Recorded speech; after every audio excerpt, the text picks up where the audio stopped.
Ayan, so nakakabit na yung ating timing belt mga ka-brum-brum. Ayan, so ito yung ating brand ng timing belt. Ayan, so naka ano na yan, naka-timing na yan. Kailangan nakapantay siya doon sa pagitan ng valve cover at saka ng cylinder head. So tatandaan nyo lagi mga ka-brum-brum, sa kanan banda yung timing mark ha, hindi dito sa kaliwa. At yung kanya namang timing mark sa injection pump, so ito na yan, tapat na rin, nakatapat na rin mga ka-brum-brum doon sa ano, sa crankshaft.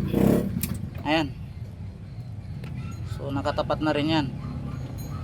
Yan yung timing mark niyan. So papakita ko sa inyo mga ka-brum-brum.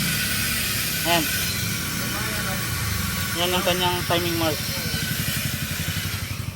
Sa ano naman, sa bumbanan naman ng langis, wala naman siyang marker yan mga ka-brum-brum. So kahit saan matapat yan, pwede. Yang ano na yan, itong bumbanan langis.